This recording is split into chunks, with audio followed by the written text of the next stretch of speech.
तो ये आपका तीसरा पोर्शन है आपका कम्यूटेटर एंड ब्रश गियर। तो जैसा कि हम जानते पिछला हमने पढ़ा था आर्मेचर। तो आर्मेचर में जो कंडक्टर होते हैं, आर्मेचर कंडक्टर में कौन से सप्लाई अवेलेबल होते हैं, तो वहाँ तक आपका एसी सप्लाई ही मिलते हैं। तो उसमें उसको हम डीसी में कैसे कन्वर्ट करेंगे, तो बाय हेल्प ऑफ कम्यूटेटर। इसे मैकेनिकल रेक्टिफायर भी बोला जाता है।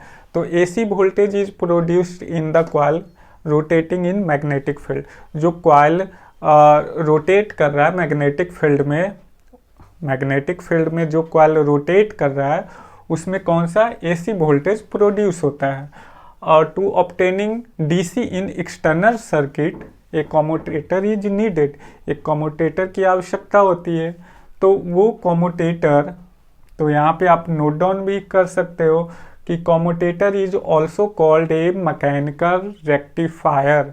तो रेक्टिफायर का काम क्या होता है, एसी को डीसी में कन्वर्ट करना। तो यहाँ पे आगे क्या है, commutator is made up of hard on copper and it has number of wedge shape. ये देखिए कटा कटा शेप है, इसी को बेज शेप बोलते हैं। तो ये हार्ड ऑन कॉपर का बना होता है। Commutator segment is connected to end of the armature coil. तो देखो क्या होता है कि जो आर्मेचर कॉइल होते हैं ना, उसके जो एंड होते हैं वो कहाँ पे कनेक्ट होते हैं, ये जो सेगमेंट बने हुए हैं इससे हर एक सेगमेंट से एक कॉइल जुड़ा हुआ होता है, उसका एंड कॉइल का एंड जुड़ा हुआ होता है। ठीक है, अगला है current is collected from the armature winding bye means of 2 और मोर कार्बन ब्रशेज। हमने ये देखिए ब्रशेज लगाया, ये कार्बन ब्रशेज होते हैं।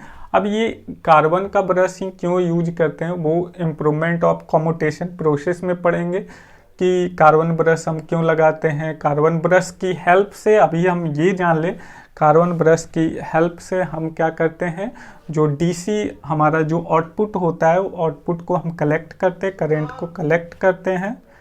ठीक है, each brushes is supported in metal box called a brush box और ब्रश होल्डर। जो यहाँ पे ब्रशेज लगे होते हैं वो किस मेटल बॉक्स के या ब्रश बॉक्स से क्या रहते हैं, सपोर्टेड रहते हैं, ब्रश बॉक्स में सपोर्टेड रहते हैं ताकि ब्रश इधर उधर ना हो। ब्रश हमेशा एमएनए पे होता है। एमएनए क्या होता है, मैग्नेटिक नेचुरल एक्सिस। वहाँ पे ही ब्रश को हमेशा लगाया जाता है ताकि कम से कम स्पार्किंग हो सके। अब ये हम टॉपिक कहाँ पढ़ेंगे, आर्मेचर रिएक्शन में पढ़ेंगे कि हम ब्रश को हमेशा एमएनए पे ही क्यों लगाते हैं, जीएनए पे क्यों नहीं लगाते। जीएनए क्या होता है, ज्योमेट्रिकल नेचुरल एक्सिस होता है। ठीक है, तो ये आपका कम्यूटेटर एंड ब्रश गियर का पोर्शन ख़त्म हो गया। अब इसके आगे हम डिस्कस करेंगे टाइप्स के बारे में। जैसे आपका कौन कौन सा, separately excited motor, separately excited DC machine, shunt machine, series machine, compound machine, ये सभी के बारे में हम डिस्कस करेंगे। यहाँ पे कंस्ट्रक्शन का पोर्शन आपका ख़त्म हो गया। ठीक है,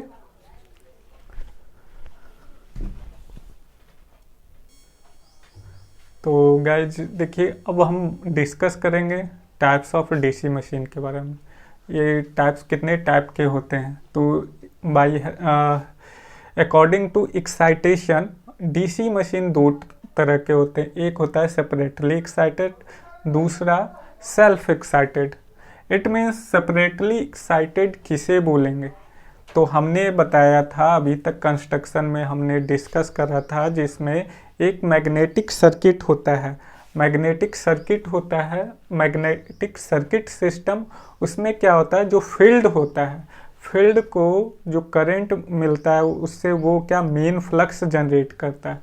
तो मेन फ्लक्स जनरेट करता है उसी को हम एक्साइटेशन बोलते हैं, जब तक वो एक्साइट नहीं होता। अब वो एक्साइटेशन कैसे हो रहा है, इट मीन्स मशीन को सेपरेटली दिया जा रहा है वो सप्लाई, या वो खुद ब खुद बना रहा है। तो ये 2 तरह के हैं, सेपरेटली और सेल्फ। तो इसमें देखो सेपरेटली में क्या है, इसका मैं सर्किट ड्रॉ कर देता हूँ। सेपरेटली में आपका जो फील्ड कॉइल होता है सेपरेटली डीसी सोर्स से कनेक्ट होता है, और आपका आर्मेचर जो होता है वो आर्मेचर से फील्ड का कोई कनेक्शन नहीं होता है। ये सेपरेटली एक्साइटेड मशीन है। दूसरा सेल्फ एक्साइटेड, इसमें क्या है कि जो फील्ड कॉइल होते हैं, फील्ड कॉइल हमेशा आर्मेचर कॉइल से किसी न किसी तरह से जुड़े हुए होते हैं। तो शंट में क्या होता है, shunt just like separately excited, but in this case field coil is connected in parallel with armature coil। ये आपका फील्ड हो गया। अब ये देखो, सपोज ये मोटर है, तो मोटर है तो इधर अंदर की तरफ आएगा, अगर जनरेटर है तो करंट बाहर की तरफ जाएगा, ऑब्वियस ही बात है। ये आपका शंट मशीन। सीरीज के केस में क्या होता है, in series machine the field coil is connected in series with armature circuit। Armature coil, जो आर्मेचर कॉइल होता है उससे कैसे होगा, सीरीज में कनेक्ट होगा। ठीक है, तो ये आपका सीरीज मशीन हो गया। अब कंपाउंड की बात करें तो कंपाउंड में आपको दो तरह के होते हैं, लॉन्ग शंट,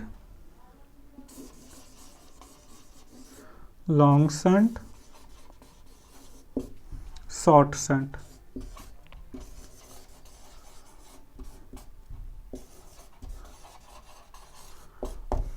ठीक है, तो लॉन्ग शंट कैसे होगा, तो कंपाउंड की बात करो तो कंपाउंड में दोनों वाइंडिंग होते हैं, शंट और सीरीज दोनों कनेक्ट होते हैं। लेकिन कैसे कनेक्ट होते हैं, बात करूँ अगर लॉन्ग शंट की, तो लॉन्ग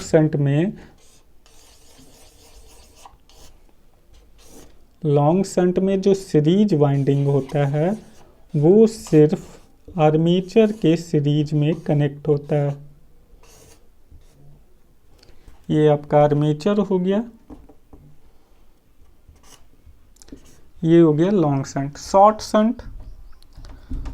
शंट में क्या होता है कि ये हो गया आपका फील्ड हो गया, ये आपका आर्मेचर हो गया,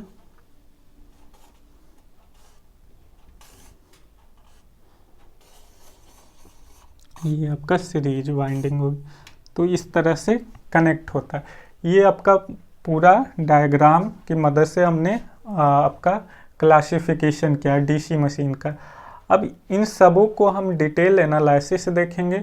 उससे पहले हम इसका आगे हम क्या देखेंगे, हम इसको अभी ईएमएफ इक्वेशन देखेंगे। उसके बाद इन सबों का डिटेल एनालिसिस देखेंगे कि कौन से मशीन कहाँ पे यूज करते हैं, क्यों करते हैं, किसमें कितना करंट फ्लो होगा, किसमें ज़्यादा करंट फ्लो होगा, किसमें कम होगा, और कौन सा मशीन को प्रॉपर किसी पर्टिकुलर मशीन के लिए बनाया जाता है।